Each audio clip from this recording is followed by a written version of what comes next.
Je demande pardon à toute la communauté ivoirienne.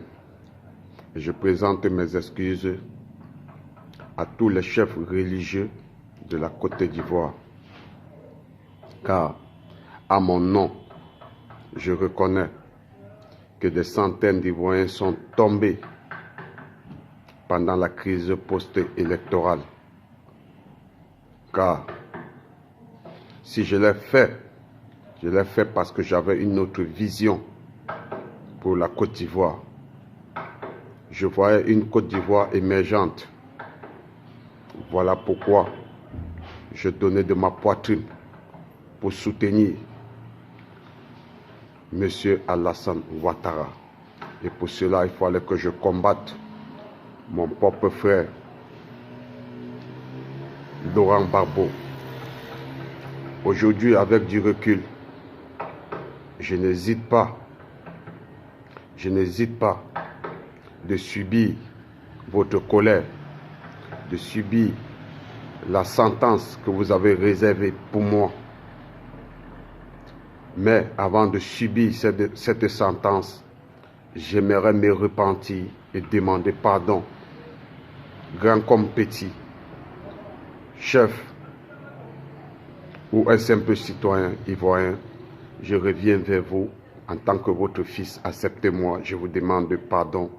Je présente mes excuses car je suis, comme on me l'a toujours présenté, le seul et unique responsable.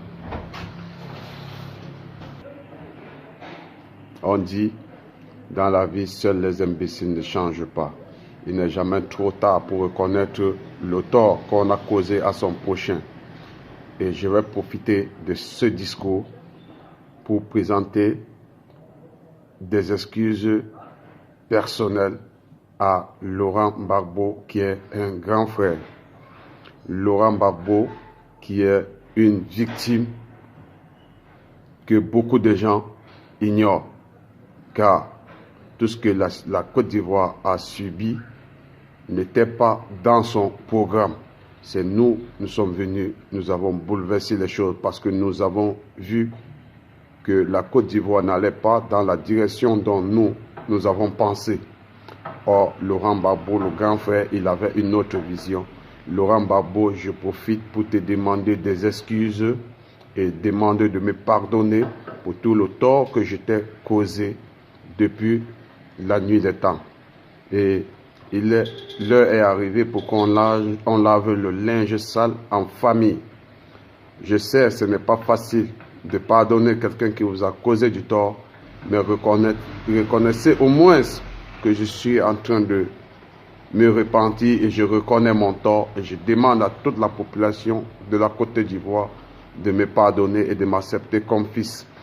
Et de passage, Laurent Gbagbo, comme vous avez posé votre candidature comme président, sachez que j'ai décidé de vous soutenir de près comme de loin dans cette nouvelle aventure que vous aviez entamée et que vous avez le soutien des membres de votre parti politique.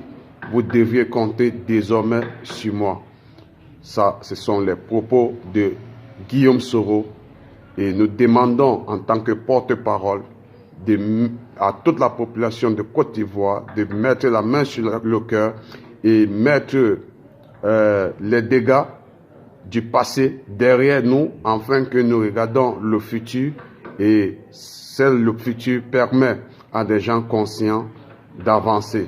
C'était Guillaume Soro.